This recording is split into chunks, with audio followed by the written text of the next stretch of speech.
Hello, my friends, and welcome back. Thank you very much for being with me again today. I think after February 24th, 2022, the Russians realized that the partners, so-called partners, are not partners, but actually they want to pull a Gaddafi on their president, elected as he was. I'm talking about Vladimir Putin. I don't think he was elected through a, how should I put it, more corrupted system than the Western countries, some of them. Well, that's for others to determine that, but my assessment is that Russia's democracy is no less than other democracies in the West. Nevertheless, what's going on over here? The Russians, after a while, it seemed like it took them some time to realize these guys really want to fuck them up with sanctions, with military aid, with advisors, with planning in Ukraine and so on. And they said, we're going to take our gloves off and we're going to go around the world and we're going to ask countries who are, how should I put it, looking favorably to us to join us. And the Americans, I think, thought that there's just a BS, since, the Russians did not really do that in plain view. Now they do it, and these guys, in their arrogance, are all surprised. They're surprised of the Russia's ties with, or the level of the ties between Russia and, let's say, China. How did that happen? While you were busy, cutting balls off and with the pranams and garbage DEI, diversity, equity, inclusion, jerk off, these guys were doing real things, serious things. So then they were surprised with India. Hey, how come?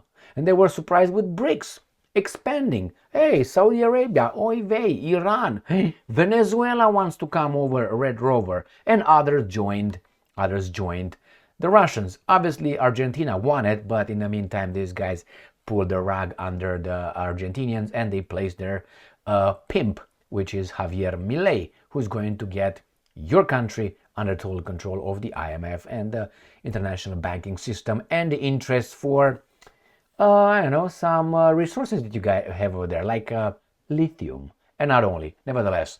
So now I'm going to mention a few countries where the Russians entered and those countries kicked out the United States of America or France. And I'm going to start, for instance, with some country that is not well known, which is right here.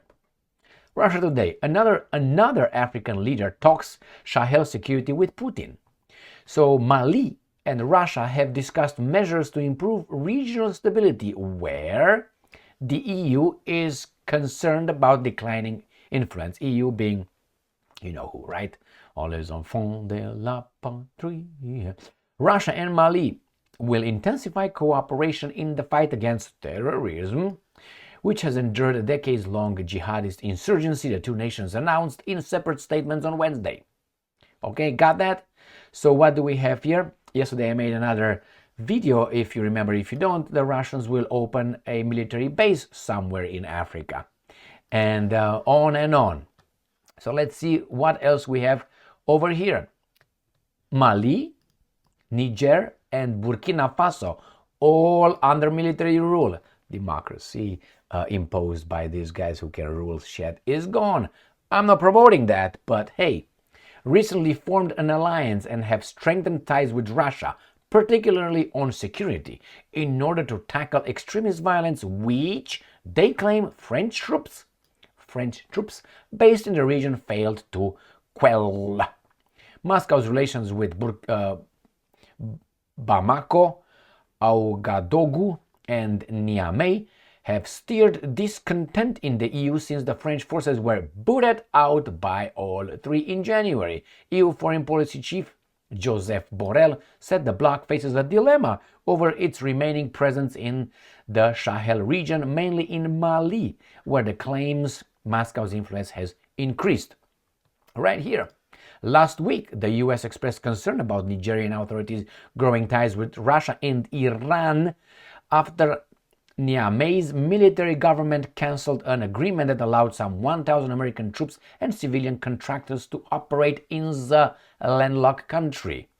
Okay, that's another one. So let's move to something else. Now, we have this one. Reuters. Putin's spy chief visited North Korea, Russian intelligence services says. So again, these guys take over North Korea, not take over, partnership. How? Because you are garbage. Next article. And next article comes from Reuters.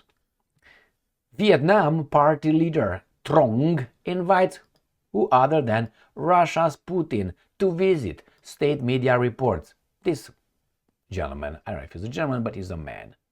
Vietnam Communist Party Secretary Nguyen Phu Trong invited Russian President Vladimir Putin to visit Southeast Asian country during a telephone call on Tuesday, Vietnamese media reported.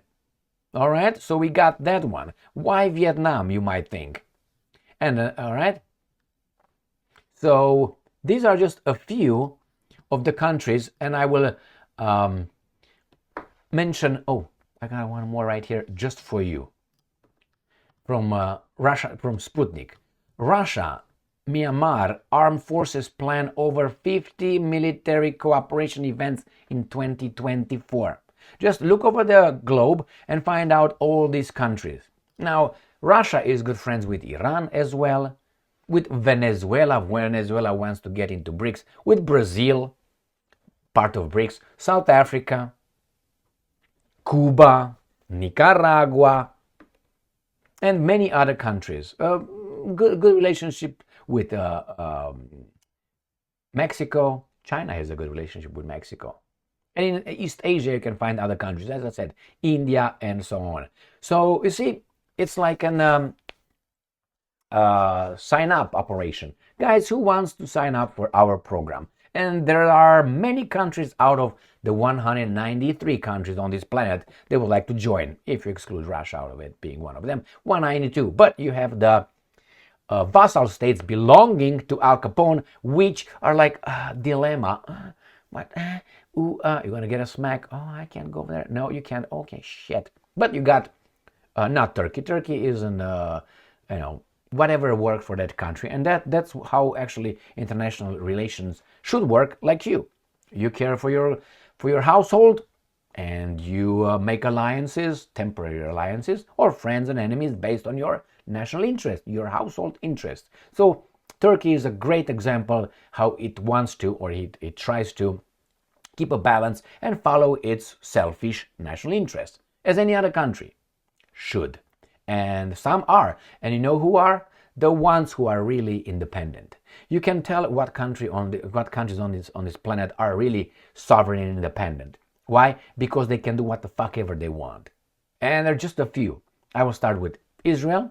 I will start with the United States of America. I mean, let alone ignore the interests that really control United States of America, but is an independent country, grabbed by the balls by those interests. Then you got India, you got China, obviously you got Russia, you got to a certain extent Hungary, you got definitely Iran, you got Venezuela to a certain extent, Cuba, obviously, North Korea. These are independent countries. I might have missed one or two here and there. Great Britain is not really an independent country, okay? Is under the auspices of Al Capone, therefore is a vassal state. France tries to show its little balls in the world, but again, smacked whenever by Al Capone. Germany, forget about it, since 1945 is gone. Japan, again, gone. South Korea is, yes sir, to the Al Capone. Who else? How do you call it? Australia, New Zealand, come on. So it seems like mostly, Pakistan, no, Pakistan is, yes sir, to Al Capone. Who else? You got Syria, which is not an independent country, I would say, because it depends too much on Russia, and it's under the occupation of the United States of America, so it can't be. We're not talking about Lebanon and Jordan and those countries, you know what I mean. Saudi Arabia is not independent because it depends on Al Capone a lot. Not depends, afraid of. It's in between. It's and it's not. Why? Because they know that they could be, up. But nevertheless, could be, it's rather, I would say. Other than these countries are countries that really, I don't want to say they don't matter, but either they don't have resources, natural resources, or they don't have a strategic position and no interest from that point of view. Those are independent because the big players, the big lions, they don't give up about them. All right. So let's say I was about to say Palau, but Palau is part of, yes sir, Al Capone's tribe. So my friends, the Russians opened their door to all these countries that were abused, hurt by Al Capone and its vassal states. And we're gonna have obviously two blocks, as I said, 2 years in our videos here. That's been occurring. BRICS will increase. These guys are gonna try to destroy BRICS, but I don't think so because they know better. But you never know. Never know. The secret services, FBI, CIA, and others are working hard. Threats, blackmail, and money. That's what it is. And then boom, boom, boom, if they get to that point. As I said, the United States of America, unfortunately,